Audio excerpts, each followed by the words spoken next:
Hello વિદ્યાર્થી મિત્રો, હવે આપણે જોવા જઈ રહ્યા છીએ સી લેંગ્વેજનું પ્રેક્ટિકલ.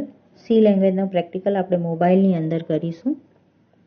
પહેલાં તો આપણે પ્લે સ્ટોરમાં જઈશું અને ત્યાં લખીશું સી લેંગ્વેજ. સી લેંગ્વેજમાં જોઈશું તો એક એપ છે coding C, the offline C compiler. હું એની પર ક્લિક કરીશ તો ઓલરેડી ઓપન થઈ જશે, કારણ કે એ એપ ઓલરેડી મારા મોબાઈલની અંદર ઇન્સ્ટોલ છે. ઓપનમાં જઈશું. ઓપનમાં જઈશું એટલે તમે જોઈ શકો છો કે એક પ્રેક્ટિકલ ઓલરેડી અંદર કરેલો છે. આપણે હવે એનો પ્રેક્ટિકલ કરીશું. હેઝ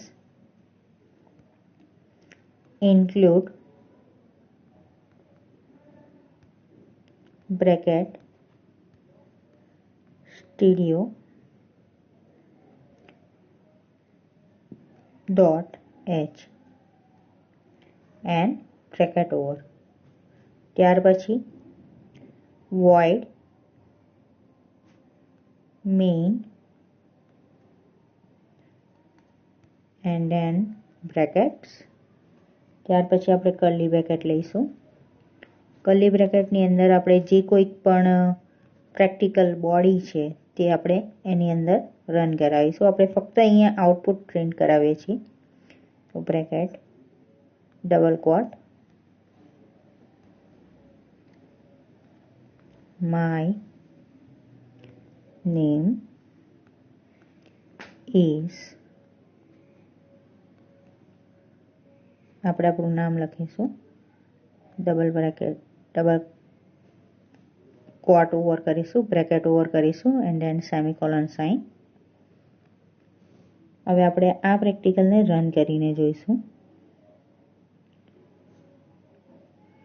તમે જોશો તો અહીંયા લખેલું છે જે આઉટપુટ આવવું જોઈએ તે આવી ગયું છે અને પ્રોસેસ કમ્પ્લીટેડ, પ્રેસ એન્ટર. એટલે આપણે એન્ટર પ્રેસ કરીશું એટલે આપણા પ્રેક્ટિકલ કોડિંગ તરફ આગળ વધીશું. હવે આપણે કોઈક લાઈન ઉમેરવી હોય તો આપણે એન્ટર કરીએ અને ફરીથી બીજો આઉટપુટ પ્રિન્ટ કરાવીએ. Printf bracket double quote welcome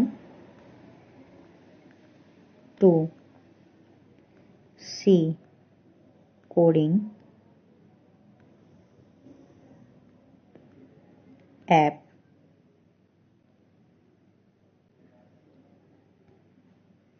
double quote over, bracket over and then semicolon sign અને રન કરાવીશું. વિદ્યાર્થી મિત્રો, આપણે જોઈશું તો સપના પછી સીધું welcome to C coding app. તો વચ્ચે કોઈ લાઇન સ્પેસ છૂટેલી જોવા નથી મળતી. તો આપણે એની અંદર ફરીથી એડિટિંગ કરીશું. અહીંયા આપણે એક વસ્તુ ઉમેરી દઈશું, સ્લેશ એન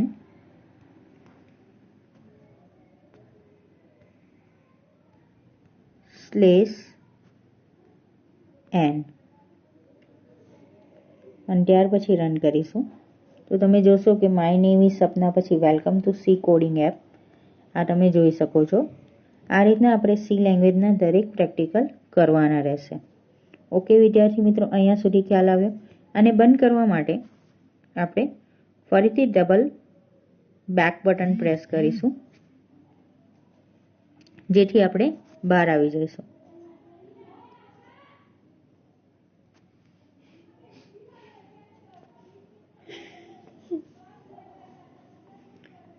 ઓકે, ખ્યાલ આવી ગયો આટલી વસ્તુમાં. આ આપણે મોબાઈલની મદદથી આપણે આની અંદર પ્રેક્ટિકલ કરી શકીએ છીએ, મોબાઈલની મદદથી સી લેંગ્વેજના.